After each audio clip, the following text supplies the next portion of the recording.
প্রিয় শিক্ষার্থী, উচ্চ মাধ্যমিক শ্রেণীর রসায়ন ক্লাসে তোমাদের স্বাগত জানাচ্ছি। আমি নীলুফার সুলতানা, সহকারী অধ্যাপক, রসায়ন বিভাগ, কুমিল্লা ভিক্টোরিয়া সরকারি কলেজ। আমরা আজকে রসায়ন দ্বিতীয় পত্রের কিছু বিষয় নিয়ে আলোচনা করব।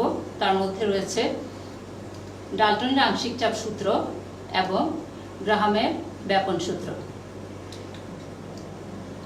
এখানে কিছু শিক্ষণফল রয়েছে। এই পাঠ শেষে আমরা কি করতে পারবো? গ্রাহামের ব্যাপন সূত্র, আংশিক চাপ সূত্র, এগুলো আমরা লিখতে পারবো, বলতে পারবো, গাণিতিকভাবে ব্যাখ্যা করতে পারবো এবং এ সংক্রান্ত গাণিতিক সমস্যারও সমাধান করতে পারবো। চলো আমরা যাই। ডাল্টনের আংশিক চাপ সূত্রে যাওয়ার আগে আমি আংশিক চাপ সম্পর্কে একটু বলে নেই। তোমরা এখানে দেখতে পাচ্ছ একটি গ্যাস পাত্র। এখানে তিনটি গ্যাস রয়েছে, নাইট্রোজেন, হাইড্রোজেন আর অক্সিজেন। তো প্রত্যেকের দেখো মোল সংখ্যা দেওয়া আছে, 5 মোল, 3 মোল, 2 মোল দেওয়া আছে এবং মোট চাপ দেওয়া আছে 30 অ্যাটমসফিয়ার। তো এখানে আংশিক বলতে আমরা কি বুঝি? একটি পুরো জিনিসের অংশ বিশেষ। তো সেই ক্ষেত্রে আমার এখানে মোট যে চাপ আছে 30 অ্যাটমসফিয়ার, এখানে নাইট্রোজেন, অক্সিজেন, হাইড্রোজেন প্রত্যেকেরই কন্ট্রিবিউশন আছে। প্রত্যেকেই কিছু কিছু চাপ দিচ্ছে, সেই টোটাল চাপ মিলে এটি 30 অ্যাটমসফিয়ার হয়েছে। তো তাহলে নাইট্রোজেন এখানে যে কন্ট্রিবিউশন, নাইট্রোজেনের যে চাপ, সেটি হলো নাইট্রোজেনের আংশিক চাপ। তো সেটি আমরা কিভাবে পাবো? দেখো, আমরা আগে মোল সংখ্যাগুলো যোগ করে নিচ্ছি। টোটাল 10 হয়েছে মোল সংখ্যা। এরপর আমরা একটি সূত্র লিখব। দেখো, P nitrogen equal to x nitrogen into P. P nitrogen মানে এটা নাইট্রোজেনের আংশিক চাপ, আর পি তো আমরা এই পি আমরা জানি মোট চাপ। আর তাহলে এক্সটা তাহলে কি?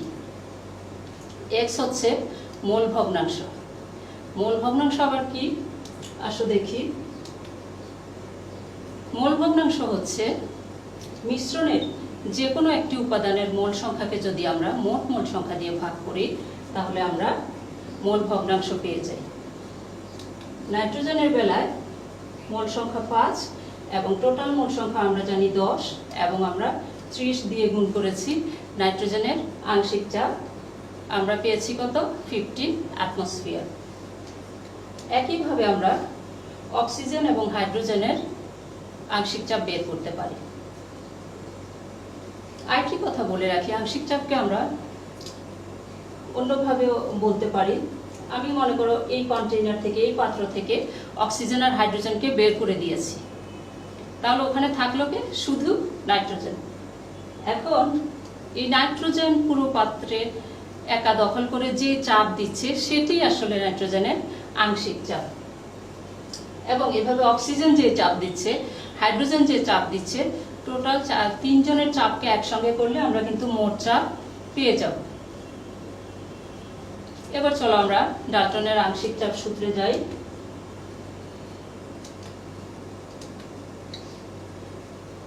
দেখো, কোনো নির্দিষ্ট তাপমাত্রায় পরস্পর বিক্রিয়াহীন গ্যাসগুলো নিজেদের মধ্যে বিক্রিয়া করলে হবে না, বিক্রিয়াহীন হতে হবে মিশ্রণটা। তাহলে বিক্রিয়াহীন কোনো গ্যাস মিশ্রণের মোট চাপ ওই তাপমাত্রায় তার উপাদান গ্যাস সমূহের আংশিক চাপের যোগফলের সমান।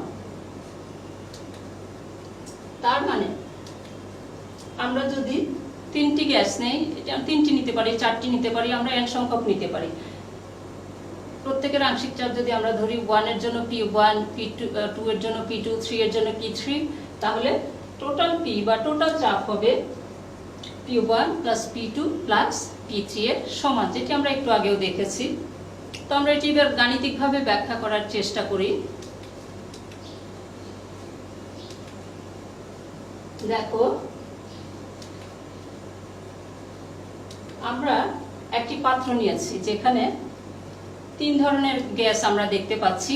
এখানেও তোমরা অনেক ধরনের গ্যাস নিতে পারো, আমি 3টি নিয়েছি। মনে করো 1 নাম্বার, 2 নাম্বার এবং 3 নাম্বার 3টি গ্যাস নিয়েছি, যারা পরস্পর বিক্রিয়াহীন এবং যাদের মোল সংখ্যা আছে N1, N2 এবং N3। একইভাবে আংশিক চাপ ওদের যথাক্রমে P1, P2 আর P3। আদর্শ গ্যাস সমীকরণ তোমরা পড়েছো আগের ক্লাসে। দেখো, আদর্শ গ্যাস সমীকরণ থেকে আমরা লিখতে পারি PV = nRT। যেহেতু 1 নম্বর গ্যাসের জন্য আমরা লিখেছি, সেজন্য P1V = N1RT। আমরা জানি এখানে ভলিউম নির্দিষ্ট আছে আর টি এগুলো নির্দিষ্ট আছে, তাহলে আমরা P1 এর ভ্যালু পেতে পারি P1 = N1 × RT / V।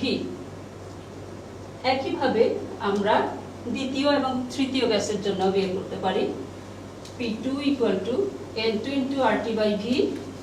আবার P3 = N3 × RT / V। তাহলে দেখো, এখানে আমরা 3টি ইকুয়েশন পেয়েছি, P1 এর জন্য একটি, P2 এর জন্য একটি, আর P3 এর জন্য। আমরা পরের স্লাইডে চলে যাই। এই 3টি সমীকরণকে আমরা একসাথে করব। এখন বাম পাশকে একসাথে যোগ করব, ডান পাশকে একসাথে যোগ করব। দেখো, P1 + P2 + P3 যোগ করে আমরা একটি রিলেশন পাচ্ছি nRT / V, যেখানে n হলো N1 + N2 + N3। তাহলে ওই গ্যাস মিশ্রণের মোট চাপ যদি P হয় আদর্শ গ্যাস সমীকরণ থেকে, সেটার জন্য আমরা পাই আবার PV = nRT, P = nRT / V। এখানে দেখো, আমরা দুটো ইকুয়েশন পেয়েছি, 1 নম্বর ইকুয়েশন এবং 2 নম্বর ইকুয়েশন। দুটোতেই ডান পাশটি কি আছে? সমান আছে। তাহলে আমরা কি করতে পারি? বাম পাশটি সমান লিখতে পারি। তাহলে আমরা লিখতে পারি P = P1 + P2 + P3 বা P1 + P2 + P3 = P, যেটি আমাদের ডাল্টনের আংশিক চাপ সূত্রের গাণিতিক প্রকাশ। আমরা একটু আগে একটি রিলেশনের কথা বলেছিলাম, মোল ভগ্নাংশ এবং আংশিক চাপের ক্ষেত্রে। সেখানে মোল ভগ্নাংশ কি আমরা জানি অলরেডি।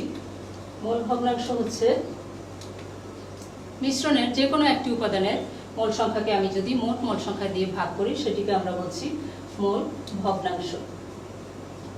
তাহলে আমরা যদি ভি আয়তনের একটি পাত্র নিই এবং সেখানে মনে করছি 3টি গ্যাস আছে, যাদের মোল সংখ্যা যথাক্রমে Na, Nb এবং Nc, এবং এদের আংশিক চাপ যথাক্রমে Pa, Pb এবং Pc।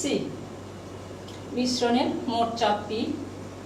তাহলে আমরা ডাল্টনের আংশিক চাপ সূত্র থেকে আমরা লিখতে পারি P = Pa + Pb + Pc। আবার আমরা লিখতে পারি মোট মোল সংখ্যা N = Na + Nb + Nc। তাহলে আমরা আদর্শ গ্যাস সূত্র থেকে শুধু এ উপাদানের জন্য লিখতে পারি PV = nRT, PAV = NaRT। এখানে একটি রিলেশন পাই আমরা। দেখো, PA = Na × RT / V। একইভাবে B আর C উপাদানের জন্য আমরা পাই PB = NB × RT / V, আবার PC = NC × RT / V। এবার আমরা ওই 1 নং সমীকরণে এই মানগুলো বসিয়ে দেব। দিলে আমরা যে রিলেশনটি পাই সেটি হচ্ছে P = N × RT / V। তাহলে দেখো, এখানেও দুটো ইকুয়েশন আছে, PA = Na × RT / V, আবার P = nRT / V, 3 নম্বর ইকুয়েশন। আমরা পরের স্লাইডে চলে যাই। আমরা এই দুটোকে কাজে লাগাবো। সমীকরণ 2 কে সমীকরণ 3 দিয়ে ভাগ করি, তাহলে আমরা পাই, দেখো, RT ক্যান্সেল হয়ে যায়, V ক্যান্সেল হয়ে যায়, শুধু থাকে Na/N। তাহলে PA = Na / N × P, অর্থাৎ এর আংশিক চাপ এর মোল ভগ্নাংশ গুণ মোট চাপ, যেটিকে আমরা একটু আগে x দিয়ে প্রকাশ করেছিলাম, একইভাবে আমরা p b এর জন্য পেতে পারি, p c এর জন্য পেতে পারি। তাহলে আমরা পেয়ে গেলাম মিশ্রণে যে কোনো উপাদানের আংশিক চাপ সমান উপাদানের মোল ভগ্নাংশ গুণ মোট চাপ। এবার আমরা গাণিতিক সমস্যায় চলে যাই। আমরা ছোট কিছু বিষয় দেখি। দেখো, এখানে দুটো পাত্র রয়েছে, পাত্র 1 এবং পাত্র 2, একটি নাইট্রোজেনের আরেকটি অক্সিজেনের, এবং এদের আয়তন এবং চাপ দেয়া আছে দুটোর ক্ষেত্রে। আমাদেরকে যেটি করতে হবে সেটি হলো আংশিক চাপ নির্ণয় করতে হবে। তো সেটি কিভাবে করব? আমরা দুটো পাত্র নিয়েছি, এই দুটো পাত্রকে যদি আমরা সংযোগ করে দেই, লিংক করে দেই, তাহলে গ্যাসগুলো কি করবে? ছোটাছুটি করবে, নাইট্রোজেন অক্সিজেনের পাত্রে চলে যাবে, অক্সিজেন নাইট্রোজেনের পাত্রে চলে আসবে। তো সেক্ষেত্রে আমরা কিভাবে ক্যালকুলেশন করব? দেখো, আমরা বয়েলের সূত্র থেকে আবার P1V1 = P2V2। তো আমরা নাইট্রোজেনের জন্য লিখেছি P1V1 = P2 হলো যখন দুইটা গ্যাসের মিশ্রণ হয়ে যাবে তখন নাইট্রোজেনের যে আংশিক চাপ সেটি। আর ভলিউম দেখো, ভলিউমটা হলো V1 + V2। দুটো পাত্র যেহেতু সংযোগ করে দিয়েছি, তাদের মোট ভলিউম হলো আমাদের এখানকার ভলিউম। তাহলে আমরা নাইট্রোজেনের জন্য একটি রিলেশন এখানে পাচ্ছি, এখান থেকে আমরা ক্যালকুলেট করতে পারবো, এবং একইভাবে অক্সিজেনের জন্য আমরা ক্যালকুলেট করতে পারি। আবার মনে করো আমি এবার তিনটি পাত্র নিলাম, 1 নম্বর আর 2 নম্বর পাত্রকে আমি সংযোগ করলাম না, আমি এদের গ্যাসগুলোকে তৃতীয় একটি পাত্রে ঢেলে দিলাম, বড় একটি পাত্রে। এখানে নাইট্রোজেন আছে, অক্সিজেন আছে, আমরা দুজনকে একসঙ্গে একই পাত্রে ঢেলে দিয়েছি। এখানে কিছু ইনফরমেশন দেয়া আছে, ভলিউম আছে, তারপর প্রেসার আছে। তাহলে আমরা নাইট্রোজেনের জন্য কিভাবে বের করব? দেখো, P1V1 = P2V2, মান বসিয়ে দিলে 5 অ্যাটমসফিয়ার। একইভাবে অক্সিজেনের জন্য আমরা দেখো 5 অ্যাটমসফিয়ার পেয়েছি। খুব সহজ, তাই না? এবারে একটু বড় একটি সমস্যায় যাই। এখানে দেখো একটি প্রশ্ন দেওয়া আছে, একটি 10 ডেসিমিটার কিউব ফ্লাস্কে প্রমাণ তাপমাত্রায় 0.7 গ্রাম নাইট্রোজেন ও প্রমাণ তাপমাত্রায় 11.2 ডেসিমিটার কিউব অক্সিজেন মিশ্রিত অবস্থায় আছে। মিশ্রিত গ্যাসের প্রত্যেকটির আংশিক চাপ আমাদের নির্ণয় করতে হবে। চলো দেখি, প্রথমে আমরা নাইট্রোজেনের আংশিক চাপ নির্ণয় করি। আমাদের যে ইনফরমেশনগুলো দেয়া আছে সেগুলো আমরা দেখি। এখানে V দেয়া আছে, N1 আমরা বের করে নিয়েছি 1 নম্বর গ্যাস বা নাইট্রোজেনের জন্য, 0.7 গ্রাম দেয়া আছে, এখানে ভর দেয়া আছে। এটিকে আমরা নাইট্রোজেনের আণবিক ভর দিয়ে ভাগ করে N এর ভ্যালু বের করেছি। আর আমরা জানি 0.0821 ডেসিমিটার কিউব অ্যাটমসফিয়ার পার মোল পার কেলভিন। টি আমরা জানি, তাহলে আমাদের নাইট্রোজেনের আংশিক চাপ বের করতে হবে। চলো দেখি, PV = nRT। এখানের এই পিটা হলো এই নাইট্রোজেনের আংশিক চাপ, সেটি = nRT/V। তাহলে আমরা মানগুলো বসিয়ে দিলে আমরা আংশিক চাপ পেয়ে যাচ্ছি। এবারে আবার একইভাবে অক্সিজেনের বেলায় আমরা বের করব। একটু ভিন্নতা রয়েছে, দেখো, ওখানে নাইট্রোজেনের ভর দেওয়া ছিল, এখানে অক্সিজেনের বেলায় আয়তন দেওয়া আছে। তো আমরা জানি প্রমাণ অবস্থায় 1 মোল অক্সিজেনের আয়তন 22.4 ডেসিমিটার কিউব।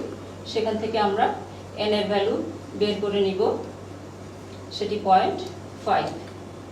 দেখো, V দেয়া ছিল আমাদের, T আমাদের দেয়া আছে।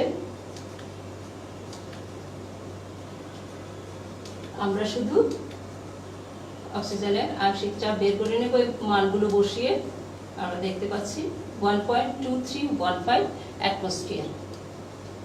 তাহলে নাইট্রোজেনের আংশিক চাপ 0.056 অ্যাটমসফিয়ার এবং অক্সিজেনের আংশিক চাপ 1.2315 অ্যাটমসফিয়ার। তো এই ছিল আমাদের আজকের পাঠের প্রথম পার্ট। আমরা এবার দ্বিতীয় পার্টে চলে আসব। এখানে তোমরা দেখতে পাচ্ছ গ্রাহামের ব্যাপন সূত্র। ব্যাপন সূত্রে যাওয়ার আগে আমরা জানবো ব্যাপন কি। তো সেটি আমি মনে করো তুমি আজকে কোথাও ইনভাইটেশনে যাবে, বন্ধুর বাড়ি যাবে দাওয়াত খেতে, তো তুমি খুব তৈরি হয়ে নিয়েছো, আবার পারফিউম ইউজ করেছো, তোমার খুব তাড়াহুড়ো চলে গেছো, পারফিউমের বোতলের যে মুখটি এটি লাগাতে হবে সেটি তুমি ভুলে গেছো। একটু পর ঘরে যারা আছে তারা ভাববে কি ব্যাপার, এত সুন্দর গন্ধ, এত সুগন্ধ কোত্থেকে এলো। যাই হোক, তুমি আবার যখন বাসায় এসেছো, এসে দেখো অলরেডি তোমার পারফিউমের যে বোতল ছিল সেটি খালি। তো এটার কারণ কি? এটার কারণ হলো গ্যাসের এটাই আসলে নেচার। সে হলো এক জায়গায় থাকতে চায় না, বেশি ঘনত্বের জায়গায় সে থাকতে চায় না, ছড়িয়ে যেতে চায়। আবার মনে করো আমরা রাস্তা দিয়ে যখন যাই, ডাস্টবিনের পার দিয়ে যখন যাই, আমরা কি করি? নাক মুখ চেপে ধরি, তাই না? এখন অবশ্য নাক মুখ চেপে ধরা যাবে না, আমরা মাস্ক ইউজ করব। তো সেখানে গ্যাসের একটা দুর্গন্ধ আমরা পাই। তো এই জিনিসটি কেন হয় আসলে? এটি হলো গ্যাসের নেচার। সে সবসময় উচ্চ চাপের এলাকা থেকে নিম্ন চাপের এলাকায় বা উচ্চ ঘনত্বের এলাকা থেকে নিম্ন ঘনত্বের এলাকায় যেতে চায়। দেখো, তাহলে ব্যাপন হচ্ছে উচ্চ ঘনত্বের স্থান থেকে নিম্ন ঘনত্বের স্থানের দিকে কোনো পদার্থের অণুসমূহের পরিব্যাপ্ত হওয়ার বা স্থানান্তর হওয়ার প্রক্রিয়া, এবং এটি ততক্ষণ পর্যন্ত চলবে যতক্ষণ না উচ্চচাপ অঞ্চল থেকে নিম্নচাপ অঞ্চলের দিকে যে যাচ্ছে সেটি সমান না হয় দুই অঞ্চলে। ছবি দেখলে তোমরা ক্লিয়ার হবে। এখানে একটি ছিপি দেওয়া আছে, এটি যদি আমি খুলে দেই এবং এটি খালি আছে, মনে করো আমি একটু খুলে দিয়েছি, তাহলে কি করবে? গ্যাস অটোমেটিক্যালি ওখানে চলে যাবে যতক্ষণ পর্যন্ত না দুটোতে সমান হবে। তাহলে ব্যাপন সাধারণ বায়ুচাপে সাধারণ গতিতে সংগঠিত স্বতঃস্ফূর্ত প্রক্রিয়া, মানে ওকে বলা লাগবে না, প্রেসার ক্রিয়েট করা লাগবে না, সে নিজে থেকে চলে যাবে। এবারে আসো, এরকমই আরেকটি টার্ম অনুব্যাপন বা নিঃসরণ, আমরা যাকে বলি ইফিউশন। এটা হলো চাপ প্রয়োগে সরু ছিদ্র পথে কোনো গ্যাসের সজোরে নির্গত বা বের হয়ে আসার প্রক্রিয়াকে বলা হয় অনুব্যাপন বা নিঃসরণ। ছবি দেখে বুঝতে পারছো, ওখানে যদি ছোট্ট একটু ফাঁকা করে দেই, আমরা একটু ছিদ্র করে দেই, উপর থেকে পিস্টন দিয়ে প্রেসার দেই, তাহলে কি করবে? সজোরে গ্যাস বেরিয়ে যাবে। তাহলে অনুব্যাপন হচ্ছে উচ্চ চাপের প্রভাবে সজোরে ঘটে। অর্থাৎ কি দেখলাম আমরা? একটি স্বতঃস্ফূর্তভাবেই ঘটছে আর আরেকটিকে আমরা চাপ প্রয়োগ করেছি, তারপর সেটি ঘটছে। এটি মূল পার্থক্য দুজনের মধ্যে, কিন্তু দুজনই তোমার উচ্চ ঘনত্বের এলাকা থেকে নিম্ন ঘনত্বের এলাকায় যেতে চায়। এবার গ্রাহামের ব্যাপন সূত্রের বিবৃতিতে আমরা আসি। স্থির তাপমাত্রা ও চাপে কোনো গ্যাসের ব্যাপনের হার উক্ত গ্যাসের ঘনত্বের বর্গমূলের ব্যস্তানুপাতিক, যেটিকে আমরা এভাবে লিখতে পারি R is proportional to 1/√/d, যেখানে R আমরা জানি ব্যাপনের হার এবং D গ্যাসের ঘনত্ব। তো আমরা R কে ইকুয়াল করে দিলে এখানে একটি কনস্ট্যান্ট আসবে। একইভাবে আমরা দুটি গ্যাসের জন্য যদি নিয়ে তুলনা করি তাহলে সেটি হবে R1 divided by R2 equal to √d2/d1। একটি রিলেশন আমরা পেয়ে গেলাম।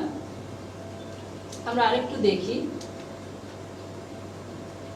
এই ঘনত্বের সম্পর্কটিকে আরো কিভাবে অন্য কিছুর সঙ্গে রিলেট করা যায়, যেমন আণবিক ভরের সঙ্গে আমরা রিলেট করব। এখানে তোমরা একটি ছবি দেখতে পাচ্ছ। কারণ গ্যাস যখন আমরা গ্যাস নিয়ে যখন কাজ করি তখন আমাদের এই জিনিসগুলো কনসিডারেশনে নিতে হয়, আয়তন, ঘনত্ব, চাপ, এই জিনিসগুলো আমাদের কনসিডারেশনে নিতে হয়। এখানে দেখো আমরা দু টুকরা তুলে নিয়েছি, নিয়ে আমরা একটিকে HCl এ ডুবিয়েছি আর একটিকে অ্যামোনিয়া ভিজিয়েছি, ভিজিয়ে আমরা কাঁচ নলের দুই মুখে লাগিয়ে দিয়েছি। একটু পর আমরা দেখতে পাবো যে মাঝখানে এক জায়গায় একটু সাদা ধোঁয়া দেখা যাচ্ছে। কেন দেখা যাচ্ছে তোমরা জানো, হাইড্রোক্লোরিক অ্যাসিড আর অ্যামোনিয়ার বিক্রিয়ায় অ্যামোনিয়াম ক্লোরাইড তৈরি হয়, সেটি তৈরি হয়েছে। কিন্তু একটি জিনিস অবাক করার মতো, সেটি হলো এটা দেখো হাইড্রোক্লোরিক অ্যাসিড থেকে বেশ কাছে, আবার অ্যামোনিয়া থেকে অনেক দূরে। এর মানে কি? মানে অ্যামোনিয়া বেশি দূর আসতে পেরেছে আর হাইড্রোক্লোরিক অ্যাসিড বেশি দূর যেতে পারেনি। এই জিনিসটি আমাদের মানুষেরও নেচারের সঙ্গে মিল আছে। তোমাদের মধ্যে মনে করো কারো কেউ একটু স্বাস্থ্যবান, স্বাস্থ্য ভালো, আবার কেউ আছে একটু হালকা পাতলা। তো আমরা যদি এই মাঠে দৌড় প্রতিযোগিতার আয়োজন করি, তোমরা অনেকেই অংশগ্রহণ করবে, তখন সেখানে দেখা যাবে কেউ আগে চলে যাচ্ছে, কেউ পরে যাচ্ছে, কেউ আরো পরে যাচ্ছে, তাই না? তাহলে কি যে একটু স্বাস্থ্য যার একটু ভালো, যে একটু ভারী, তার কি একটু বেশি সময় লাগবে। একইভাবে এই গ্যাসের বেলায়ও আমরা দেখতে পাচ্ছি হাইড্রোক্লোরিক অ্যাসিড, দেখো এটার আণবিক ভর 36.5 আর অ্যামোনিয়ার 17। স্বাভাবিকভাবে অ্যামোনিয়ার ব্যাপন প্রক্রিয়ার হার বেশি। তো আমরা তুলনামূলক ব্যাপন দেখলাম এই দুটির। আমরা এবারে আণবিক ভরের সম্পর্কটাকে গাণিতিকভাবে দেখাই। আমরা জানি ঘনত্ব ইকুয়াল টু ভর বাই আয়তন। আমরা এখন দুটো নিয়েছি দুইজনের জন্য, কম্পারিজন করলে এখানে R1/R2 equal to M2/V2 divided by M1/V1। পুরোটাতেই রুট আছে। নির্দিষ্ট তাপমাত্রা ও চাপে যেহেতু সকল গ্যাসের মোলার আয়তন সমান, তাই আমরা লিখতে পারি V1 ইকুয়াল টু V2। তাহলে V1 ইকুয়াল টু V2 হলে এখানে শুধু থেকে যায় M2 ডিভাইডেড বাই M1। অর্থাৎ স্থির উষ্ণতা ও চাপে ব্যাপনের হার গ্যাসটির আণবিক ভর বা ঘনত্বের বর্গমূলের বিপরীত অনুপাতে পরিবর্তিত হয়। ডি এর সাথে যেমনটি ছিল। এখন দেখো আমরা গাণিতিক সমস্যায় যাই। গাণিতিক সমস্যায় যাওয়ার আগে আমি দেখো কতগুলো রিলেশন লিখেছি, যেগুলো অলরেডি তোমরা পেয়েছো অনেকগুলো। R1, R2, M2, M1, D2, D1 এগুলো পেয়েছি। আমরা একটি নতুন লিখেছি, সেটি হলো T2/T1। তো আর আমরা জানি ব্যাপনের হার, আমরা জানি যে একটি নির্দিষ্ট সময়ে ভলিউমের যে যতখানি ভলিউম গ্যাস তোমার পরিব্যাপ্ত হয়েছে সেটি, এই জন্য আমরা R ইকুয়াল টু V/T লিখতে পারি। তাহলে দুটো টাইমে যদি আমরা কাজটি করি, T2/T1 করলে দেখা যাবে এটা ইকুয়াল টু R1/R2। ছোট্ট একটি সমস্যা দেখি। 2 লিটার অক্সিজেন গ্যাস ব্যাপিত হতে সময় লাগে কত? 16 সেকেন্ড দেওয়া আছে। তাহলে একই আয়তন হাইড্রোজেন গ্যাস ব্যাপিত হতে কত সময় লাগবে? এখানে দুটো ইনফরমেশন দেওয়া আছে। একটি গ্যাসের ব্যাপিত হওয়ার সময় দেওয়া আছে, আর দেওয়া আছে এখানে কি ভলিউম দেওয়া আছে 2 লিটার, আয়তন দেওয়া আছে এবং বলা আছে একই আয়তন। তার মানে আমরা হাইড্রোজেনের জন্য একই আয়তন কনসিডার করব। তাহলে আমরা কোন রিলেশন এটিকে ফেলতে পারি চিন্তা করে দেখো। সময় দেওয়া আছে, টি অবশ্যই নিতে হবে, আর হাইড্রোজেন অক্সিজেন বলা আছে, আর কোনো কিছুই বলা নেই। তাহলে আমরা আণবিক ভরকে এই ফর্মুলাকে আমরা কনসিডার করতে পারি। হাইড্রোজেনের জন্য মান বসিয়ে দিলে এবং অক্সিজেনের জন্য মোলার ভরের মান বসিয়ে দিলে আমরা টাইমটা পেয়ে গেছি 4 সেকেন্ড। এবার আমরা আরেকটু বড় সমস্যায় যাই। দুটো কন্টেইনার দেয়া আছে, একটি টেম্পারেচার দেয়া আছে এবং প্রত্যেকের জন্য আলাদা আলাদা ইনফরমেশন দেয়া আছে। এটাতে মনে করো এ গ্যাস আছে আর ওখানে বি গ্যাস আছে। এ গ্যাসের জন্য এটার ভর দেয়া আছে, তারপর আয়তন দেয়া আছে, চাপও দেয়া আছে। একইভাবে বি গ্যাসের জন্য ভর আছে, আয়তন আছে, চাপ দেয়া আছে। আমরা কি করতে হবে? আমাদের করতে হবে এ ও বি গ্যাসের মধ্যে কোনটির ব্যাপন হার বেশি তা নির্ণয় করতে হবে। সেটি আমাদের হিসেব করে দেখাতে হবে। তাহলে আমরা প্রথমে এ গ্যাস নেই। এর জন্য আমরা যদি চাপকে P1 ধরি, ভরকে W1, আয়তনকে V1 এবং গ্যাস ধ্রুবক তোমরা জানো এটা একই। তাহলে PV ইকুয়াল টু N আর T। এখানে P1 ভ্যালুগুলো দেওয়া আছে, শুধু M1 আমরা জানি না, আমরা M1 বের করব। N তোমরা জানো W/M, N equal to W/M আমরা জানি, সেজন্য আমরা এটি এখানে বসিয়েছি। M1 কে আলাদা করে নিয়েছি এবং মানগুলো বসিয়ে দিয়েছি। আমরা একটি মান পেয়েছি 41.05, m1 ইকুয়াল টু 41.05। এখন আমরা বি গ্যাসের জন্য কনসিডার করি।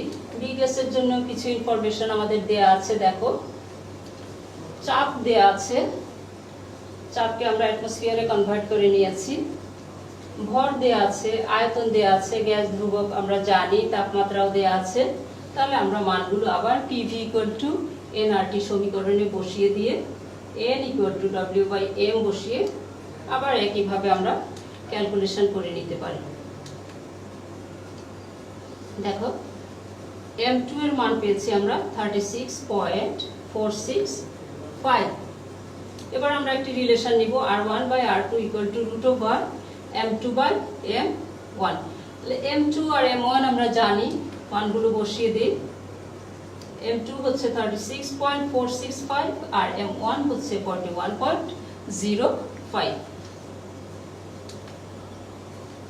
ক্যালকুলেশন করলে কত হচ্ছে দেখো, 6.039, 6.407।